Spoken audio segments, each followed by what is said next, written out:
നമുക്കൊരു പൊതിച്ചോറ് ഉണ്ടല്ലോ. ഫസ്റ്റ് തന്നെ ഇലയൊക്കെ വിരിച്ച് അതിൽ നല്ല കുറവാ ചോറ് ഇട്ടിട്ട് പിന്നെ നമുക്ക് നമ്മുടെ സ്പെഷ്യൽ ഐറ്റംസ് ഓരോന്നായിട്ട് പോരട്ടെ. ഫസ്റ്റ് തന്നെ നല്ല അടിപൊളി ചിക്കൻ വരട്ടിയത്, പിന്നെ പൊതിച്ചോറിൽ ചൂടാൻ പറ്റാത്ത സാധനമാണ് ചമ്മന്തി. അതിനുശേഷം പയറ് വറവ്, മീൻ പൊരിച്ചത് ഇല്ലാണ്ട് എന്ത് പൊതിച്ചോറല്ലേ. ആ പയക്കൂറ പൊരിച്ചതും പിന്നെ ഒരു സ്പെഷ്യൽ ആയിട്ടാണ് പാലക്കാട്. പാലക്കാട് നിന്നാണ് ചെറുപ്പത്തിൽ നമ്മളിത് കഴിക്കുന്നതുകൊണ്ട് പാലക്കാട് എന്നാണ് പറയാറ്.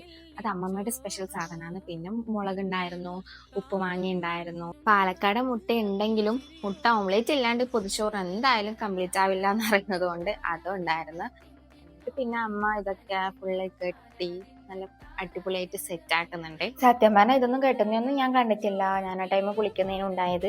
ഇനി നമുക്ക് അവരുടെ റെസ്പോൺസ് എന്താ നോക്കാം.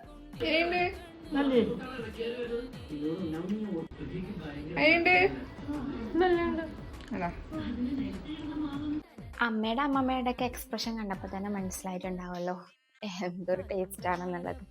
ഇത് അനിയത്തിയാണ്. അനിയത്തി അവിടെ ഇരുന്ന് എന്തൊക്കെയല്ലോ എക്സ്പ്രഷൻസ് കാണിക്കുന്നുണ്ട്. പിന്നെ ഞാൻ കുളിച്ചിട്ട് വന്നിട്ട് ജസ്റ്റ് അതൊന്ന് തുറന്നു.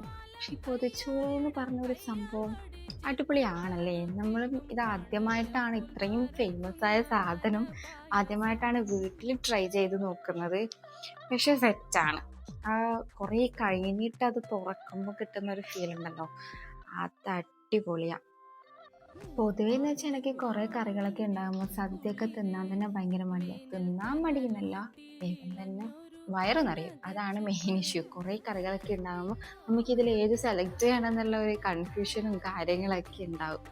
ബട്ട് ഇതിൻ്റെ എക്സ്പ്രഷൻ കണ്ടാൽ തന്നെ മനസ്സിലാവുമല്ലോ, എനിക്ക് ഭയങ്കരമായിട്ട് ഇഷ്ടമായി. അപ്പോൾ എല്ലാവരും ഒന്ന് വീട്ടിൽ ട്രൈ ചെയ്ത് നോക്കും.